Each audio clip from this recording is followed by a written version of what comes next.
Ok, pessoal, vamos falar hoje sobre um tema que tem sido debate em muitos lugares, como nas universidades, nas escolas. Esse tema, criação ou evolução. Então esse trabalho aí é um trabalho de um longo tempo de pesquisa, é fruto de uma pesquisa,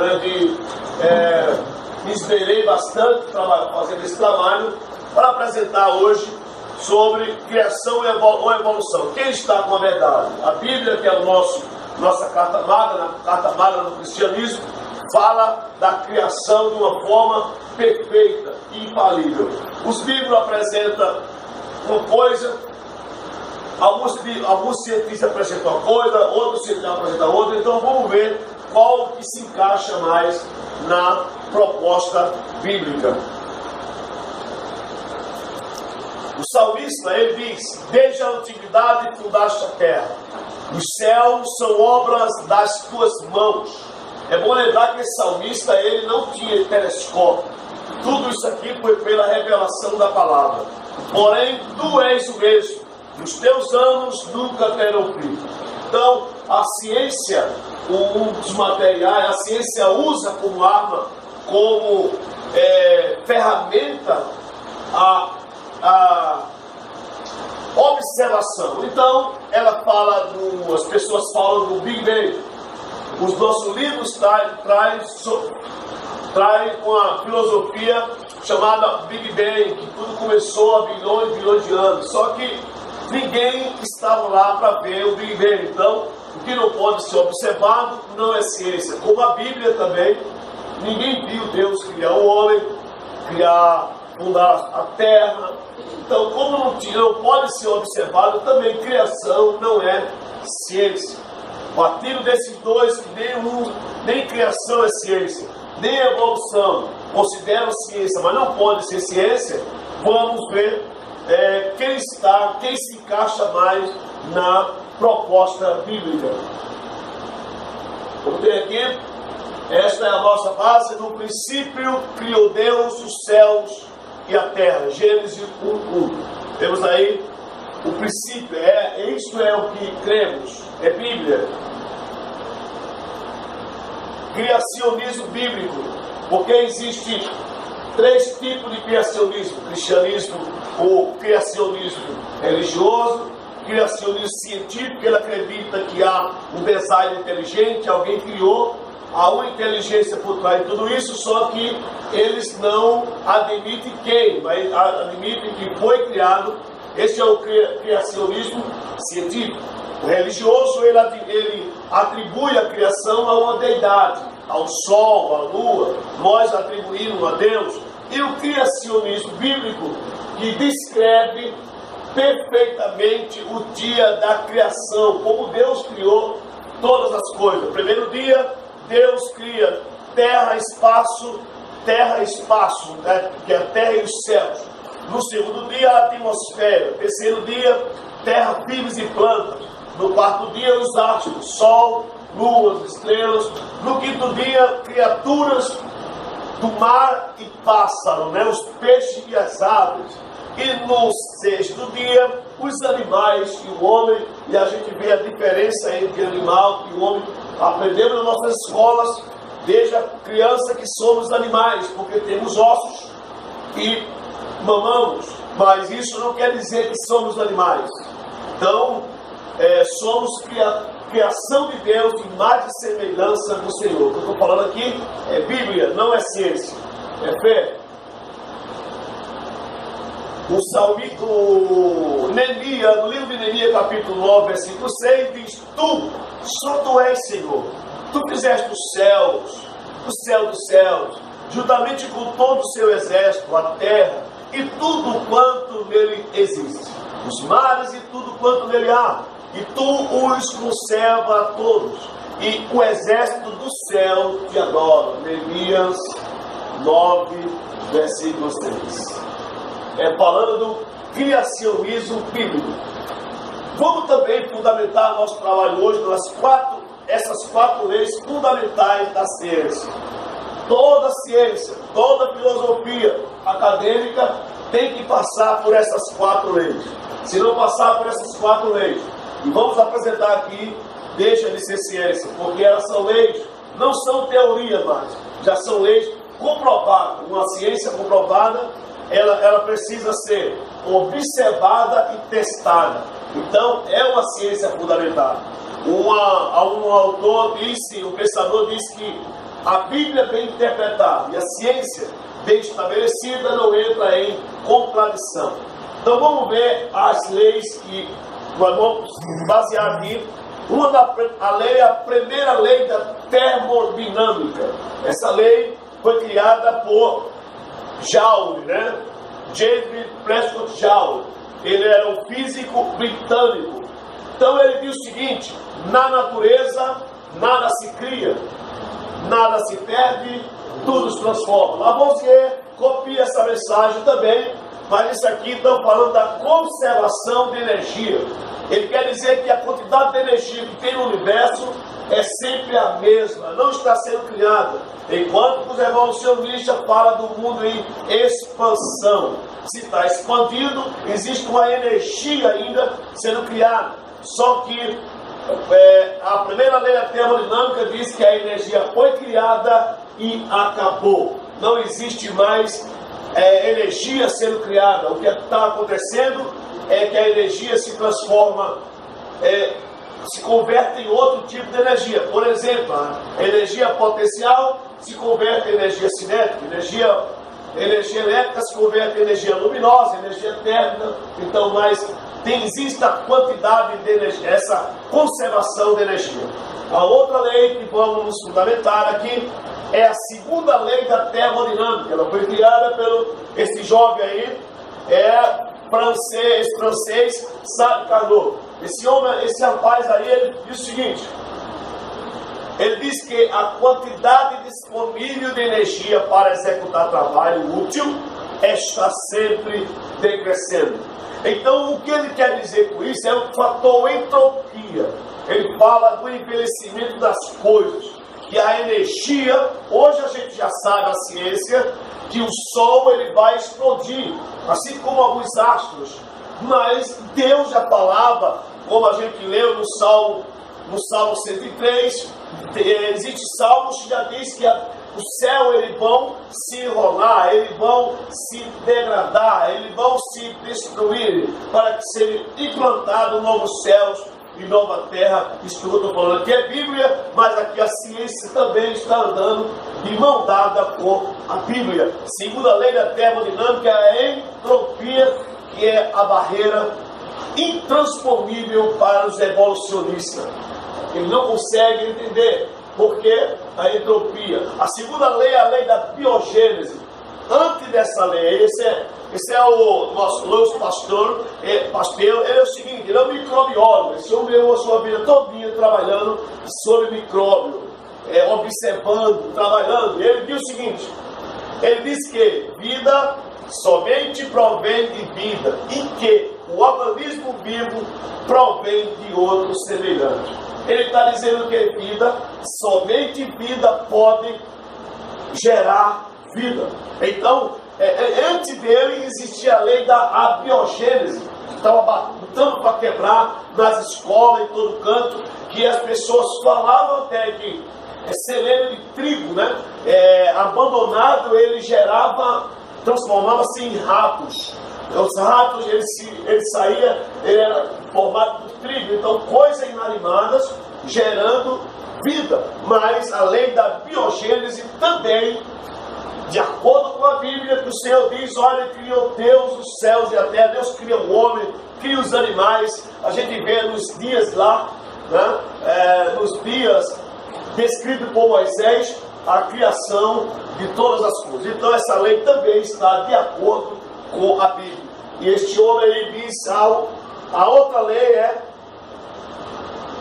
Paulo diz o seguinte: Paulo dá uma aula de anatomia lá na primeira carta dele aos Coríntios. Paulo não estava no laboratório de ciência, mas ele diz: nem toda carne é a mesma carne, mas uma é a carne dos homens, outra carne dos animais, outra a das aves e outra dos peixes.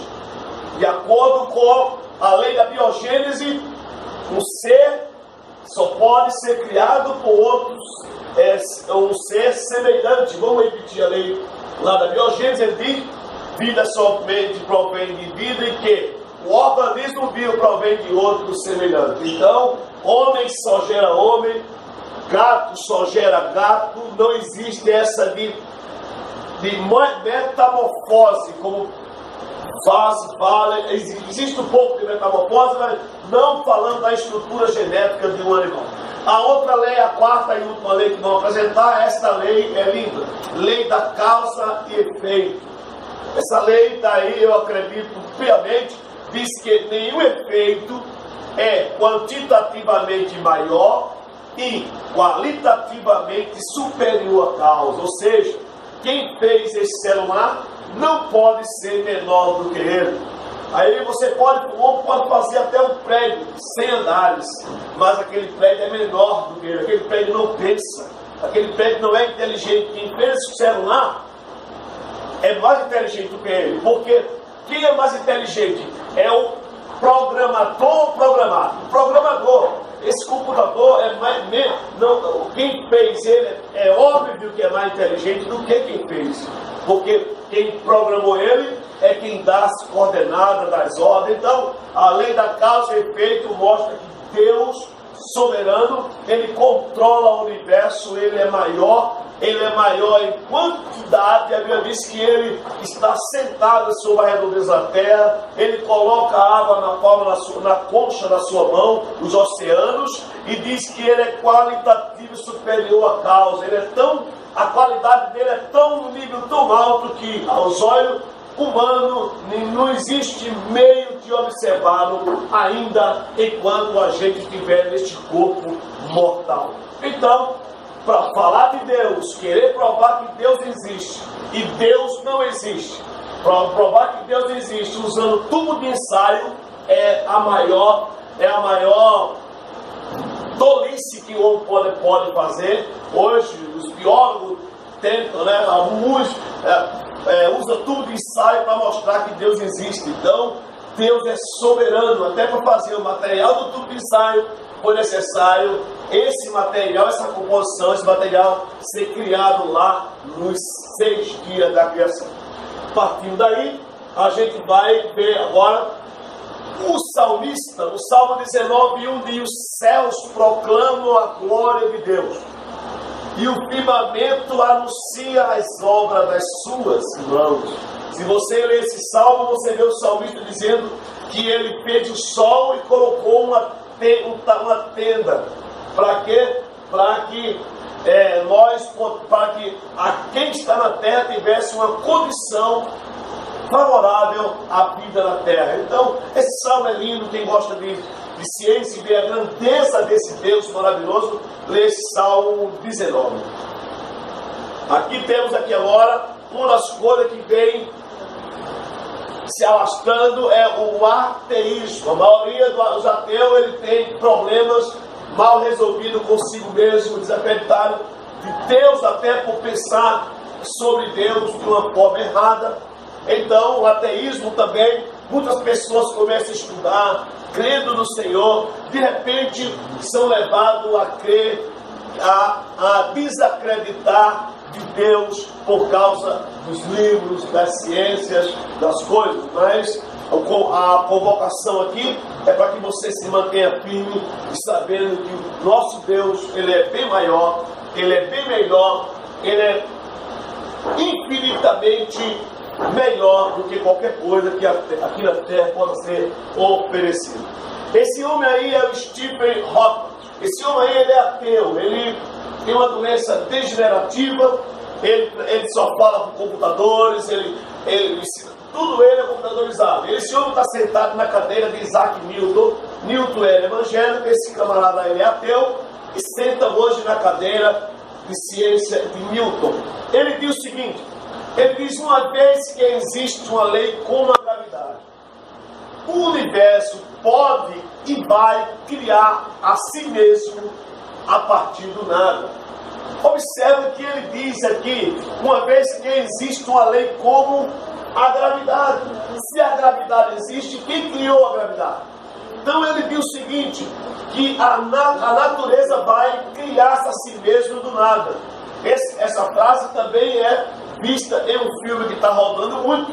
É o filme que Deus não está morto. Essa frase também é citada lá, bem perfeitamente pelo jovem que depende naquele momento ali, falando sobre Deus. Quer provar que Deus não está morto. Então ele cita essa frase. Mas o nada não pode criar uma coisa. Você bota um monte de zero, milhares de zeros, e jamais ele vai chegar a pelo menos R$1 se você não coloca uma coisa natural ali.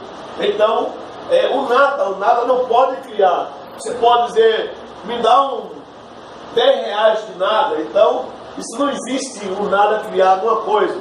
Esse homem aí é John Lennon. Esse homem aí, ele é professor de matemática e filosofia na Universidade de Oxford. Ele diz o seguinte, olha o que ele diz: como cientista e cristão, eu diria que a afirmação de Hawking é equivocada. Ele nos pede para escolher entre Deus e as leis da física, como se estivesse necessariamente em conflito mútuo. Então, como que se Deus estivesse lutando para ser Deus, querendo provar que é Deus, e a ciência provar que é ciência? Isso aí chama de conflito mútuo. Mas não existe isso. Deus não precisa mostrar que Ele é Deus, porque o óbvio não se explica. Um dos momentos que houve isso na história, desse conflito mútuo, foi lá no Monte Carmelo, quando Elias chama o povo e diz: agora, tem 850 profetas aí, fora a comunidade de Israel. Ele diz agora, vamos clamar por fogo do céu. Fazia 3 anos e 6 meses que não chovia. Vamos clamar por fogo do céu. Aquele que manda Deus, que manda fogo, você recebe. Se é Baal, sirva a Baal. Se é Deus, sirva a Deus. Isso aí é conflito mútuo. Mas aqui não tem conflito mútuo. John Lennon, certo perfeitamente, nosso irmão na fé. Ele diz o seguinte também. Essa frase é de John Lennon: quanto mais eu entendo ciência, mais eu acredito em Deus, por causa da minha admiração com a amplitude, sofisticação e integridade de sua criação. Isso é cientista falando isso, certo? Lenos. Aí os Hebreus diz o seguinte, veja que Lenos diz: quanto mais ele entende ciência. Olha aqui, pela fé entendemos que os mundos, pela palavra de Deus, foram criados, de maneira que aquilo que se vê, matéria, não foi feito do que é aparente, átomo e energia. Hebreus 11, 3. Esse é a nossa base de fé. Dr. Adalto Lourenço, físico e teólogo, diz o seguinte: aceitar a existência de um Criador é um ato racional. Aceitar quem é o Criador é um ato de fé. Eu aceitar que alguém criou esse celular é um ato racional. É lógico que alguém criou ele. É lógico que ele passou, alguém fez esse celular. Isso aí é um ato racional, de inteligência. Qualquer pessoa, no seu senso comum, ele acredita e sabe que alguém criou esse quadro, alguém criou esse computador, esse celular. Mas crer em quem acreditou já é um ato de fé. Se eu disser, fui eu que fiz esse celular, você vai dizer, está certo, professor Zé, mas você não vai acreditar. Então, olhar para esse universo e aceitar que tem um Criador é um ato racional. Você pense nisso, alguém criou essa coisa aí. Mas, agora aceitar quem é o Criador é um ato de fé. E é por aí que nós enveredamos e não somos confundidos. A palavra do Senhor diz que não, aquele que crê em Deus não será confundido. Temos aqui agora, esse cara é o Voltaire, filósofo francês. Esse homem era ateu. Um dos maiores problemas desse camarada foi dizer o seguinte: no espaço de 100 anos, não haverá nenhum exemplar da Bíblia na terra, senão nas prateleiras. Esse homem, Voltaire, ele é um filósofo, ele francês, tem muitas frases boas, mas uma da incoerência dele foi dizer essa frase. Quando esse homem, ele disse, o que ele quer dizer? Depois que ele morresse, 100 anos depois, não existia mais Bíblia na terra. Alguns exemplares, então a Bíblia é um livro falível. Então o que aconteceu? Depois que ele morreu, a comunidade de Genebra, traduz em Bíblia, comprou a casa desse homem, fundou lá uma editora onde publica Bíblia Sagrada em vários idiomas, para mostrar que ele se foi e a Bíblia continua. Mas o salmista nos diz algo interessante aqui. Olha o salmista diz: a tua palavra é a verdade desde o princípio, e cada um dos teus juízos dura para sempre. Esta é Bíblia. O salmista disse: a palavra do Senhor não vai passar. Esse homem aí é Michael Faraday. Ele é um físico químico, tem uma contribuição no eletromagnetismo, nos motores. E o seguinte: eu confio em certezas. Eu sei que meu Redentor vive, e porque ele vive, eu também viverei. Isso é cientista, Michael Faraday. Eu quero dizer para vocês que os maiores cientistas estudavam a ciência com a Bíblia do lado. Alguns, como Newton, usavam a Bíblia e calculadora do lado. Materialismo, isso aqui é a fonte. Eu estou falando para vocês aqui algo que os professores de vocês falam isso sem medo de errar. 98% são materialistas. 98%. Por exemplo, se o homem, alguns, perder algo, às vezes fura até um pneu do carro, eles se desesperam, porque os homens são materialistas. Materialismo hoje é o seguinte: o que é que ela faz? O materialismo está aí, ó. A cabeça do camarada é cheia dessas coisas. Quando uma televisão queima, é um problema. Desestrutura as pessoas. Computador queima. Alguma coisa acontece nesta linha aí, desestrutura as pessoas. Por isso que as pessoas têm medo de sair de casa hoje, não é porque tem medo de perder a vida, com medo de perder os negócios.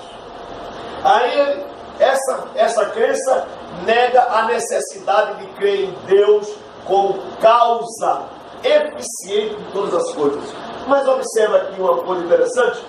Esse pensador, Frederick Hart, ele diz o seguinte, é um filósofo da Alemanha, ele diz o seguinte: fé é uma necessidade do coração. A ausência de fé não preenche lacunas.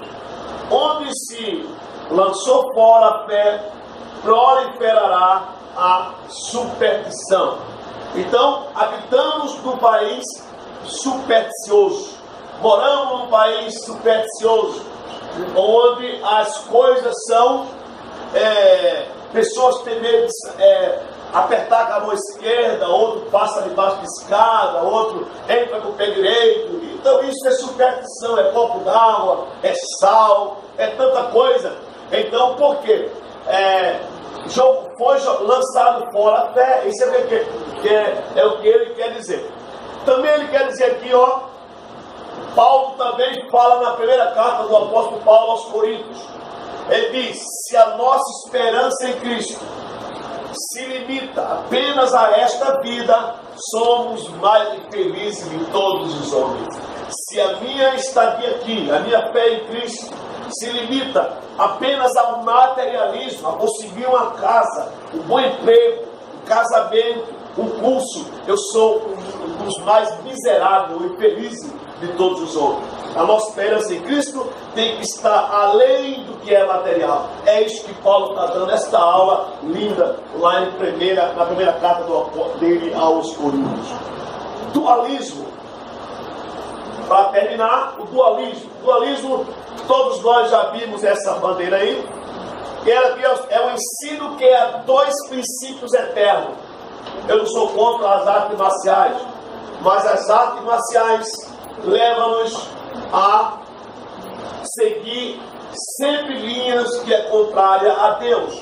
Então ele tem dois princípios eternos, um mal e outro bom, em igualdade de força e em eterna oposição. Ele está dizendo aqui é que existem dois seres eternos em eternas oposições, o bom e o mal. Se for assim, não existia conversão. Ninguém estava na igreja, o homem não saía, não deixava de matar e roubar e ia servir a Deus, porque o mal estava em equilíbrio com o bem. Então todo mundo ficaria na mesma posição. Isso também profundamente, entre linhas, nega a vinda de Jesus, coloca que a vinda de Jesus para aqui, para a terra, foi em vão, porque mesmo que ele sendo bom como ele é, viesse fazer alguma coisa, mas tinha o mal que estava em equilíbrio com ele. Então, nesse caso, o nosso mestre veio aqui só para tirar foto, morrer, tirar foto, mas isso não, ele veio arrancar o mal, ele veio arrancar o mal pela raiz. E é isso aí que eu queria mostrar até aí para vocês, para que vocês tenham uma noção. Tem muitas coisas boas para frente, mas eu quero mostrar só até aqui, por causa do tempo. E é isso aí. Para um estudo mais aprofundado, me procura, que a gente tem mais coisa aqui muito boa para mostrar.